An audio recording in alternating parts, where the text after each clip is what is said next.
Hi అండి. ఈరోజైతే కొంచెం స్పెషల్ అనమాట. ఈరోజైతే అమ్మ ఛానల్‌లో కొడుకు చేస్తున్న క్యారెట్ హల్వా రెసిపీ. చాలా సింపుల్‌గా చూపిస్తున్నాడు. ఎలా చేస్తున్నాడనేది చూసేయండి.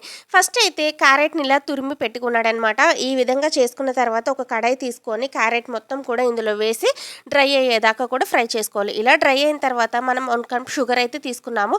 ఆ షుగర్ కూడా ఇందులో వేసి బాగా దగ్గరికి అయితే కుక్ చేసుకోవాలనమాట. ఇలా కుకింగ్ అయిన తర్వాత ఆల్రెడీ 1 లీటర్ మిల్క్‌ని అయితే కాచి పక్కన పెట్టుకున్న మిల్క్‌ని కొద్దిగా యాడ్ చేస్తూ ఈ క్యారెట్‌ని ఉడికించుకుంటూ దగ్గరికి కుక్ చేసుకోవాలి. ఇలా కుకింగ్ చేసుకునేటప్పుడు మొత్తం మిల్క్ అనేది యాడ్ చేశాక మూత పెట్టి ఒక 2 నిమిషాల పాటు ఉడికించుకోవాలి. ఇలా ఉడికించుకున్న తర్వాత మనం కొద్దిగా నెయ్యి అనేది యాడ్ చేసుకోవాలి. ఎంత నెయ్యి వేసుకుంటే అంత కమ్మగా ఉండిద్దనమాట. ఫైనల్‌లో మేమైతే ఇక్కడ దీంట్లో పచ్చి కోవా అయితే యాడ్ చేస్తాం. మీకు గనక పచ్చి కోవా అవైలబుల్‌గా లేకపోతే మీరు నార్మల్ కోవా కూడా వేసుకోవచ్చు. ఇలా వేసుకున్నాక బాగా దగ్గరకొచ్చేసాక దీంట్లో మేము డ్రై ఫ్రూట్స్‌ని యాడ్ చేస్తున్నాం. జీడిపప్పు, బాదం పప్పు, వాటర్ మిలన్ సీడ్స్. మరిన్ని వీడియోస్ కోసం సబ్స్క్రైబ్